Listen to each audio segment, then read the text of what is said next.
Welcome, ladies and gentlemen. This is Basil Rathbone inviting you to join me beyond the green door. Today we shall meet Mr. John Otis, a man who received an amazing proposition from beyond the green door. The visitor should never have gotten past the reception desk, but his fine tweeds and engraved card carried him right through to Mr. Otis' office. There he handed Otis his card, which read, Mr. Dunn, the Disposal Service. Sorry, Otis said. I've nothing I want to dispose of. Are you quite sure, Dunn asked? Isn't there someone you would like to remove from your life? I don't see how it's any of your business, Otis said. Oh, but it is, Dunn answered him.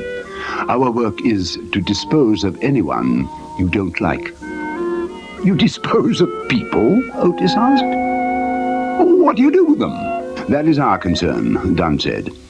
But for all practical purposes, they disappear and are never heard of again. Our service could arrange for this to happen to your wife, for example. My wife? Otis asked. What made you think of her? Oh, no particular reason, sir, Dunn said. We've simply found marriages a good source of income. Well, there's nothing wrong with my marriage, Otis stated flatly.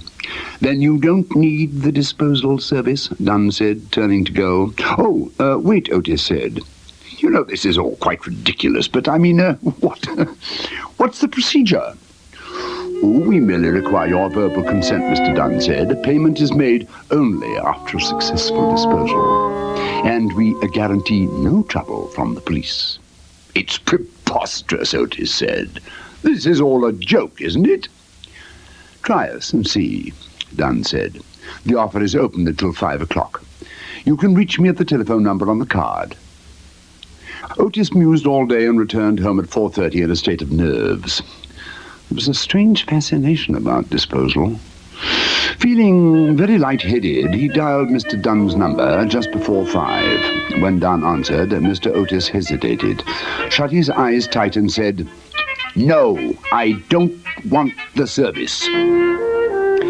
He came downstairs for dinner that night, feeling extremely virtuous. At 8 o'clock, the doorbell rang. Otis opened the door and saw 2 uniformed men carrying a large canvas sack.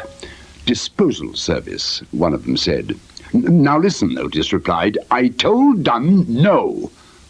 The 2 men seized him, and with the dexterity of long practice, they stuffed him into the bag. Mrs. Otis hurried into the room. Is anything wrong? She said. No, madam, one of the men said cheerfully. As it happened, we were able to take care of your disposal problem after all. Oh, I'm so glad, Mrs. Otis said. It was a pleasure talking to your Mr. Dunn this afternoon. Now, you must please excuse me. I have a telephone call to make.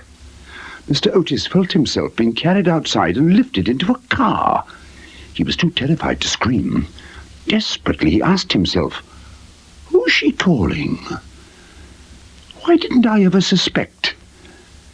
And what will they do to me?